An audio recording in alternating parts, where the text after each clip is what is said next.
예, 오늘은 이 고난 주간 또 특별히 금요일 저녁 금요 기도회로 드립니다. 이 대수송 공사를 위한 특별 기도회이기도 하지만 또 고난 주간에 특별히 예수님께서 십자가에 못 박히신 요일이 금요일이기 때문에 특별히 의미가 있습니다. 이 예수님께서 이 앞에 사건들을 보면 십자가에 못 박히실 때의 상황이 마태복음에 굉장히 잘 상세하게 기록되어져 있는데 새벽 고난주간 특별 새벽 기도의 기간 중에 그 내용을 살펴보았습니다. 그래서 예수님께서 십자가에 달려 죽으실 때에 십자가에 못 박은 사람들이 누구냐라고 했을 때 바로 대제사장과 서기관과 그리고 장로들이 예수님을 십자가에 못 박도록 고소를 하게 됩니다. 이 고소의 내용은 그거였습니다. 신성모독. 이 사람은 신성모독자다. 자신을 그리스도라고 이야기했고 하나님의 아들이라고 하였다. 성전을 헐었다가 3일 만에 다시 짓는다고 했다. 뭐 이런 항목들을 이야기하면서 예수님께서 인간인데 신을 모욕했다라는 것으로 죄를 지목하게 됩니다. 그래서 그 산헤드린 공회에서 이 사람 신성모독자니까 죽여야 된다 이렇게 했어요. 근데 그 죽일 수 있는 권한이 이제 빌라도에게로 넘어가게 됐죠. 그 유대인 자체적으로 이 산헤드린 공회의 회의는 야간에 이루어진 불법이기 때문에 그러한 불법을 또 다른 불법을 통하여서 이 일을 추진하기 위해서 그 야밤에 빌라도에게 헤롯에게 이 예수님을 보내게 됐죠. 이 빌라도의 제목은 저희 빌라도가 이제 본 제목은 반역죄냐 아니냐의 문제가 컸습니다. 그가 뭐 그리스도인지 하나님의 아들인지 그건 자기 이야기고 중요한 것은 자신은 총독으로 와 있기 때문에 로마의 반역자인가 아닌가만 구분해내면 되는 거예요. 근데 이 대제사장과 서기관들 또 장로들이 예수님을 반역자로 고소를 하면서 이 사람이 유대인의 왕이라고 한다. 유대인의 왕은 헤롯이고 로마의 허락에 의해서 이 정치 체제가 결정이 되어져 있는데 이 사람은 이 자신이 유대인의 왕이라고 했기 때문에 로마 황제의 반역자다 이렇게 고소를 하게 됐죠. 그래서 빌라도의 질문은 그거였어요. 너 유대인의 왕이냐? 이걸 질문하게 됐죠. 그런데 이 아이러니했던 게 누가 신성모독자인가? 바로 대제사장과 서기관과 장로들이 신성모독자였습니다. 예수님을 거부했죠. 누가 반역자입니까? 빌라도가 반역자죠. 온 세상이 다 반역자입니다. 왜요? 이 땅에 왕으로 오신 예수님을 믿지 않고 또 죽이려 했기 때문에 그들이 바로 반역자입니다. 그러나 예수님은 그들을 위하여서 그들의 죄의 형벌을 대신하여서 십자가에서 죽으시게 되는 것이죠. 오늘 45절 말씀에 이제 예수님께서 십자가에 달리시고 제6시로부터라는 표현이 나오는데 그럼 예수님이 언제 십자가에 달리셨느냐? 마가복음 15장 25절에 보면 때가 제3시가 되어 십자가에 못 박으니라 이렇게 기록하고 있습니다. 유대인의 시간표는 이렇습니다. 이 해가 뜨면서부터 낮 시간이 시작돼요. 그래서 3시는 해 뜨고 3시간 후입니다. 그러니까 7시가 1시, 8시가 2시, 오전 9시가 3시가 돼요. 그렇게 시간을 계산해 보면 이 45절의 6시라는 것은 정오를 의미합니다. 낮 12시. 그리고 낮 12시로부터 온 땅에 어둠이 임하여 제9시까지 계속되었습니다. 낮 12시 정오부터 오후 3시까지 이 흑암이 온 땅에 임하게 되는 것이죠. 빛도 그 태양빛도 빛을 잃어 어떠한 자연현상인지 정확하게 표현은 안 돼 있으니까 알 수 없지만 어쨌든 빛이 어두워져서 온 세상이 깜깜하게 되어지는 그러한 것이 되었죠. 자연도 이 세상의 만물도 창조주 성자 하나님의 죽음 앞에 그 아픔에 동참하고 있는 것은 아닐까 이렇게 또 시적으로도 생각을 해보게 됩니다. 예수님께서는 십자가에 달리셔서 7마디를 하셨다고 합니다. 그래서 가상칠언이라고 하는데 오늘은 그 중에 4번째 말인 엘리 라마 사박다니라는 단어가 나오는데요. 그러면 가상칠언이 뭐냐? 십자가에서 예수님이 어떻게 7마디를 하셨는가를 잠시 소개를 하면 누가복음 23장 24절에 아버지 저들을 사하여 주옵소서 자기들이 하는 것을 알지 못함이니이다. 누가복음 23장 43절에 내가 진실로 내게 이르노니 오늘 네가 나와 함께 낙원에 있으리라. 한편 강도죠.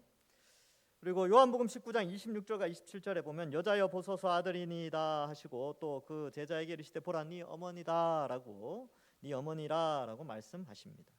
그리고 오늘 읽은 마태복음 27장 46절과 마가복음 15장 34절에 나의 하나님 어찌하여 나를 버리셨나이까 이 말씀이 나오고요. 요한복음 19장 28절에는 내가 목마르다. 그리고 30절에는 다 이루었다. 그리고 누가복음 23장 46절에는 아버지 내 영혼을 아버지 손에 부탁하나이다. 이렇게 7마디를 하시고 운명을 하시게 됩니다. 그래서 오늘은 마태복음과 마가복음에는 이 한마디가 나오는데 바로 이 46절에 엘리 엘리 라마 사박다니라는 단어죠. 나의 하나님 어찌하여 나를 버리셨나이까 하는 뜻입니다. 그러면 이 표현들을 통해서 우리가 좀 생각해 볼 수 있는 것이 왜 예수님이 나의 하나님 왜 나를 버리셨습니까? 라는 표현을 했을까? 이 표현의 의미를 좀 생각해 볼 필요가 있습니다. 예수님은 성부, 성자, 성령 하나님 중에 성자 하나님이신데 그 성자 하나님이 이 땅에 오신 분이십니다. 그는 원래 초월의 존재였고 시간과 공간의 제약을 받지 않는 신적 존재였죠. 그러나 인간으로 오면서 어떠한 가능성이 열리게 되었냐면 죽을 수 있는 가능성이 열려지게 된 것입니다. 그리고 죄의 유혹이 인간의 몸으로 왔기 때문에 죄의 유혹이 예수님께 올 수 있었죠.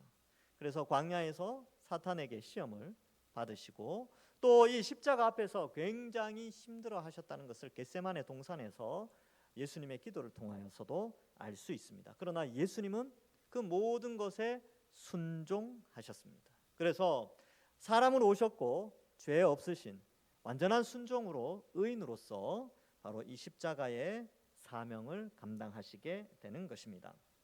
그래서 예수님은 하나님이시지만 인간으로 오셨고 의인으로서 우리의 죄의 형벌을 대신할 자격을 완벽하게 갖추게 됩니다. 하나님이셔야지 시간을 초월하여 공간을 초월하여 모든 존재하는 사람들에게 구원을 일으킬 수 있는 능력이 있게 됩니다. 두 번째, 사람으로 오셔야 죽을 수가 있어요. 왜 죽을 수 있냐면 죽을 수 있는 우리가 받아야 될 죽음의 형벌을 대신 받을 수 있는 자격이 주어집니다.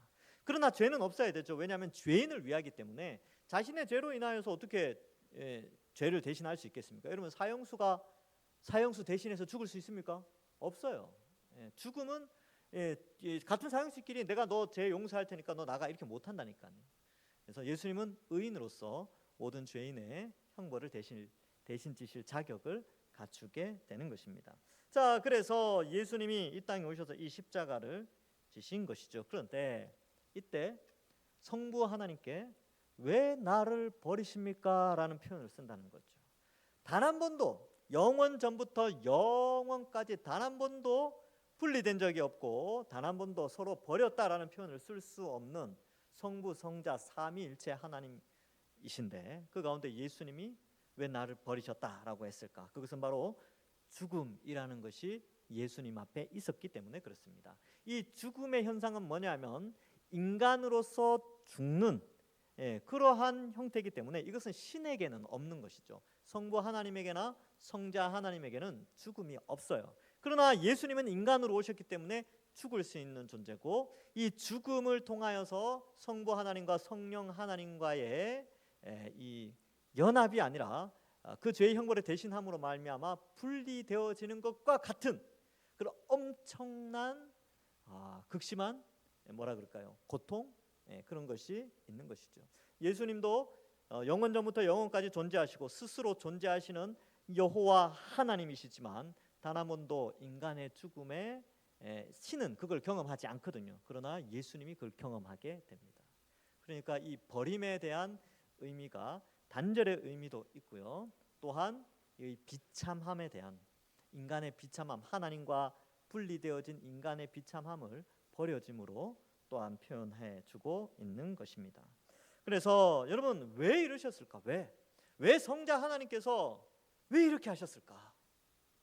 단 한 번도 죽음을 맛보아야 될 이유가 없는 신적 존재가 왜 그렇게 이 온 우주 가운데 우주의 먼지보다도 작은 우리 인간을 위하여서 이렇게 그 작은 피조물의 모양으로 이 땅에 오셔서 우리의 죄의 형벌을 대신하여서 이렇게 하였을까? 놀라운 사랑이죠. 그리고 하나님이 우리를 끝까지 책임져 주시는 그러한 모습을 보여줄 수 있습니다. 그래서 이 인간의 죄, 하나님을 반역한 역적의 죄의 형벌을 예수님이 대신 담당하게 되는데 그것이 바로 이 십자가 사건이지요. 여러분, 이 십자가 사건을 상세하게 마태, 마가, 누가, 요한에서 기록하고 있는데요. 공통된 게 있습니다. 십자가가 뭐냐라고 했을 때 첫 번째는 억울함, 두 번째는 수치, 세 번째는 조롱입니다. 그리고 마지막에는 고통과 두려움이에요. 두려움과 고통이죠.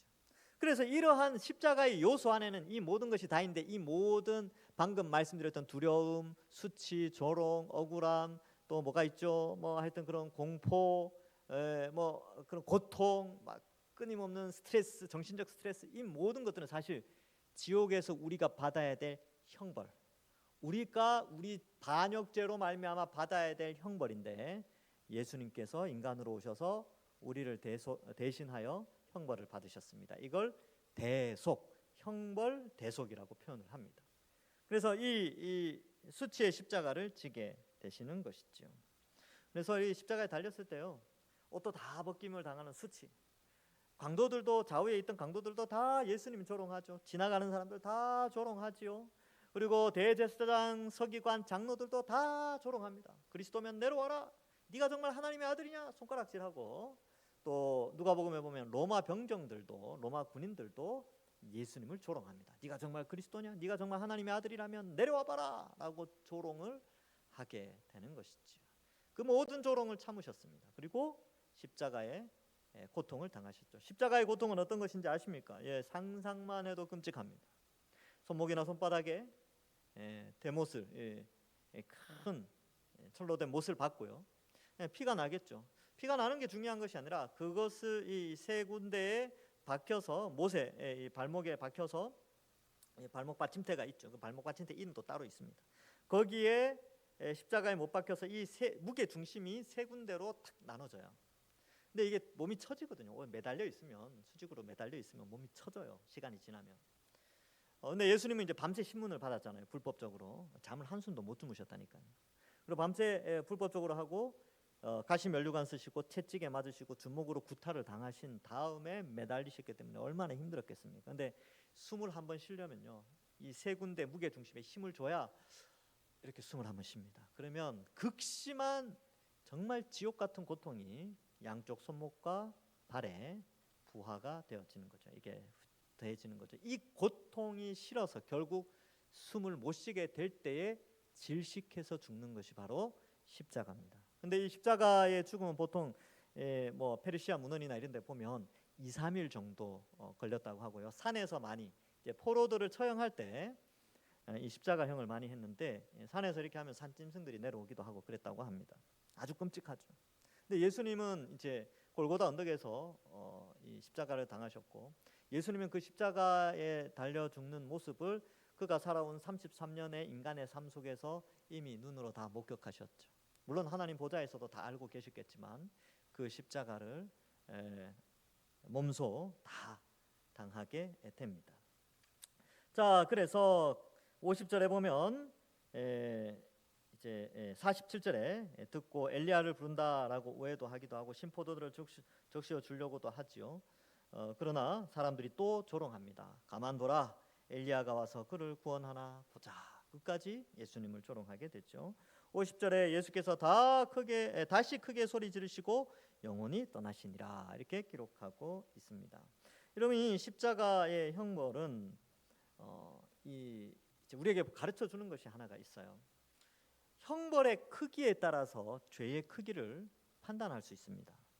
그래서 뭐 그런 것도 있죠. 과속 정도에 따라서 벌금 부담되는 게 달라요. 그래서 뭐 몇 킬로면 얼마, 몇 킬로면 얼마, 뭐 이런 게 있지 않습니까? 마찬가지로 어떤 형벌을 받느냐에 따라서 그 죄의 무게가 결정됩니다. 근데 예수님이 지금 이 십자가에 당하신 이 사형은요, 이 사형의 형벌은 정말 큰 죄를 지어야지만 이 십자가에 달리는데, 특별히 반역죄입니다. 반역의 죄가 아닌 사람들은 십자가 이런 극심한 것에 죽지는 않아요. 근데 이것을 통해서 우리에게 보여주는 것은 뭐냐 하면, 누가 반역죄를 저질렀냐, 누가 하나님 나라의 주권자이신 하나님의 왕권에 도전하여 왕을 거역하고 왕의 통치를 거절했는가? 바로 인간들이죠. 사람들이 반역하였기 때문에 사람들의 반역죄로 인간은 지옥 형벌을 당하게 되는데, 이 십자가에서 예수님께서 그 지옥의 형벌을 대신 그 반역죄의 형벌을 받아주시는 것이죠. 그래서 우리에게 가르쳐 주는 것, 우리의 죄가 너무너무 크다는 겁니다. 하나님을 반역하는 죄가. 여러분, 우리가 볼 때 불신자들이 이렇게 이제 세상에서 이렇게 있잖아요. 그들이 하나님을 반역하고 막 그러는데 그렇게 큰 죄처럼 안 보여요. 왜냐하면 수사를 안 하거든요. 벌금을 안 내려요. 그냥 욕하나 보다, 하나님 욕하나 보다 이렇게 생각하는데, 하나님이 보실 땐 반역죄입니다. 영원한 지옥 형벌에 떨어져야 될 죄죠. 그러므로 이 반역죄, 우리가 받아야 될 그 반역죄를 예수님께서 대신 받으시고, 누구든지 예수님을 믿는 사람은 그 반역죄의 형벌에서 면제를 시켜주겠다는 것이 하나님의, 성부 성자 성령 하나님의 구원 계획입니다. 우리가 그 혜택을 받았어요. 그럼 오늘 그 혜택을 받은 우리가 그 어마어마한 하나님께 반역죄를 지은 우리의 죄의 형벌을 대신하여 예수님 십자가에 달려 죽으심으로 말미암아 우리가 예수님 믿을 때 그 죄의 형벌이 사라지게 되는 것이죠. 없다라고 여겨주는 것이죠. 벌금 다 냈다, 네가 받아야 될 형벌 다 끝났다라고 하나님이 말씀을 통해서 우리에게 가르쳐주고 있습니다. 그래서 우리가 너무나 큰 죄를 지었다는 것을 깨닫게 되고, 십자가를 통하여서 또 알 수 있는 것은 너무나 큰 용서를 받았다는 것을 또한 알게 됩니다. 하나님의 너무나 큰 용서죠. 그래서 너무나 큰 사랑과 너무나 큰 용서를 받은 자이기에 우리는 십자가를 바라볼 때 터져 나오는 한마디, 감사합니다. 이것이 우리 입에서 나오는 것이죠. 사실 이 고난 주간이지만 저는 고난의 이 스토리들을, 이 역사를 보면서 매 새벽마다 감사가 더 넘쳤어요. 내가 뭔데 이 반역자를 위해서 성자 하나님이 이 땅에 오셔서 이렇게 큰 고난을 당하셨는가? 너무나 감사하다. 이 큰 사랑, 이 어마어마한 사랑의 크기가 너무나 위대해서 감사밖에 나오지 않았습니다. 이 감사가 있어야 거룩에 대한 다짐도 하게 되고요, 신앙에 대한 다짐도 하게 되는 것이죠. 너무 감사하죠. 그래서 이 큰 사랑을 우리가 생각하면서 이 한 주간을 보내게 되는 것입니다. 너무나 큰 용서, 그리고 너무나 큰 사랑, 그래서 너무나 큰 감사를 하나님께 올려드릴 수밖에 없는 것이지요. 여러분, 십자가를 자세히 상상하면서 보십시오. 예수님께서 피 흘리시고 가시 면류관 쓰시고 죄패는 위에 있고 또 옷이 다 벗겨져서 채찍질 당해서 온몸이 정말 그렇게 비참하게 매달려 있고, 지나가는 사람들은 다 조롱하고 침뱉으며 놀리고 수치의 말들을 하며 있는데, 자세히 한번 보세요. 거기에 예수님이 달리는 것이 아니라 원래는 내가 거기 있어야 됩니다. 나 자신이. 그래서 십자가에 달리신 예수님을 자세히 보면요, 내가 거기에 달려 있다는 것을 깨닫게 됩니다. 예수님이 달려 있지만 내가 거기 달려 있는 것이죠. 그리고 하나님이 너는 형벌을 다 받았다라고 여겨주신다는 겁니다. 놀라운 은혜와 사랑이지요. 그래서 우리가 예수 그리스도를 믿음으로 말미암아 예수님이 우리의 머리 되시고 교회는 그의 몸된 새로운 피조물로, 새 창조물로 만들어졌습니다. 그리고 예수님께서 복음서에 끊임없이 제자들에게 누구든지 나를 따라오려거든 자기 십자가를 지고 나를 따라오라, 이 말씀을 하셨어요.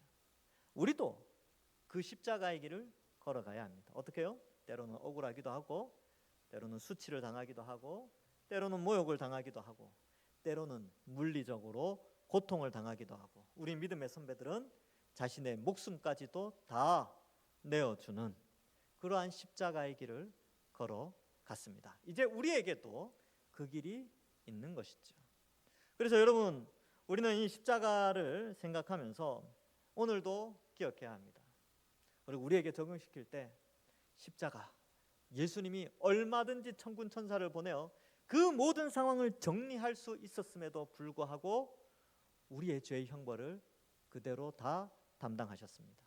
모략을 탄 포도주를 먹을 수도 있었지만 그 고통을 그대로, 지옥의 고통을 그대로 다 받기 위해서 마시지 않으셨습니다. 그 놀라운 그 예수님의 처절한 우리를 위한 형벌 대속의 그 사랑, 우리가 기억하는 것이죠. 그러면 여러분 한번 생각해 봅시다. 여러분들도 예수님께서 여러분들에게, 저와 여러분들에게 말합니다. 십자가의 길을 같이 걸어야 된다. 함께 가야 된다. 겟세마네 동산에서 제자들에게 함께 가자, 함께 기도하자 그랬거든요. 그렇다면 여러분, 그런 때 있죠. 나 이제 더 이상 못 참아. 나 참을 만큼 참았어. 그럴 때가 있어요. 그렇죠? 그때 십자가 기억해 봅시다. 십자가. 내가 그 십자가를 이 기회에 한번 예수님의 인격에 동참하여 이 길을 걸어보겠다. 그리고 한번 참잖아요. 믿음이 이만큼 자랍니다. 그리스도의 인격에 동참하는 그 신앙의 성숙이 그에게 있는 것이죠. 그리고 제가 가끔씩 말씀드리잖아요. 나는 무시당해도 괜찮다. 자, 오늘도 따라해 봅시다. 나는 무시당해도 괜찮다. 십자가의 길입니다. 사람은 누구나 그 길을 걷고 싶지 않아요. 그러나 예수님이 그 길을 함께 걷고, 그러한 십자가 끝에 뭐가 있습니까? 부활이 있지 않습니까?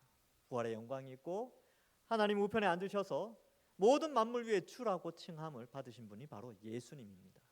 우리가 그 십자가의 길을 걸을 때 우리에게 영광이 주어진다는 사실을 잊지 않고 하나님이 다 보고 계십니다. 그리고 이 십자가의 길을 걸어가는 우리에게 영원한 하늘의 칭찬과 영광과 존귀가 준비되어 있음을 나타내고 있습니다. 말씀을 맺습니다. 내일도 새벽 예배가 있기 때문에 조금 일찍 마치겠습니다. 여러분, 십자가, 우리 고난주간을 보내면서 예수님의 십자가를 바라보면서 우리가 기억해야 될 것이 있습니다. 내 죄가 저렇게 컸구나. 나의 반역죄가 이렇게 큰 형벌로 나타났구나. 두 번째는 하나님의 사랑이 이렇게 크구나. 하나님의 용서가 이렇게 크구나. 너무 감사하다. 그래서 큰 감사로 올려드리는 것입니다.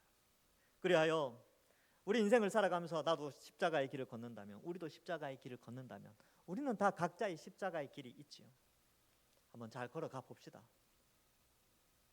나는 참을 만큼 참았어가 아니라 지금도 참아야지.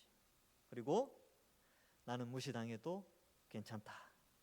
이런 마음을 가질 때 그리스도의 십자가의 길에 동참하고 그의 인격에 동참함으로 하늘에 큰 상급이 주어진다는 사실을 믿고, 오늘만, 이번 주만 십자가의 길을 걷는 것이 아니라 우리 생을 살아가면서 때로는 우리에게 올 수 있는 그 십자가의 길, 우리가 감사함으로 또 예수님 기억하면서 살아가시길 바랍니다. 마지막으로 성경 한 구절 읽겠습니다.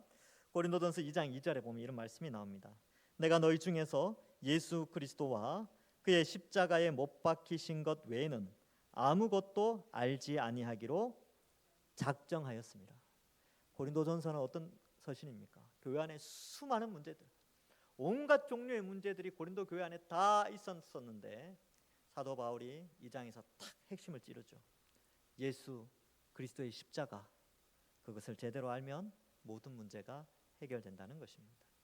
우리도 예수 그리스도의 십자가 더욱더 깊이 이해하면서 우리도 그 십자가의 길을 걸어가는 것이 영광스러운 길이라는 사실을 알고 그리스도의 인격에 동참하여 정말 멋진 이 십자가의 길 우리 함께 걸어가면서 하나님께 칭찬과 영광과 존귀를 다 받아 누리시는, 그래야 우리는 늘 감사가 넘치는 또 거룩한 삶을 사시는 모든 주의 백성들 되기를 주님의 이름으로 간절히 축원합니다. 기도하겠습니다. 하나님 아버지, 은혜를 감사합니다. 우리를 택하시고 구원하여 주셔서 하나님 자녀 삼아 주셨는데 이렇게 하나님 자녀 삼기 위하여 예수 그리스도의 그 놀라운 그 엄청난 희생을 오늘 이 시간 우리가 다시 한번 생각하고 그 큰 사랑으로 감사하게 하시니 또한 감사합니다. 너무나 큰 용서임을 알고 우리도 용서할 줄 아는 자가 되게 하시고 우리도 십자가의 길을 걷고 우리로 때로는 무시당해도 괜찮다라는 마음을 가지고 믿음 생활 잘하고 감사하며 하늘에 크신 상급이 있음을 알고 믿음의 길, 때로는 걸어가는 십자가의 길 당당히 걸어가는 저희들 다 되게 축복하여 주옵소서. 감사드리오며 예수님의 이름으로 기도하옵나이다. 아멘.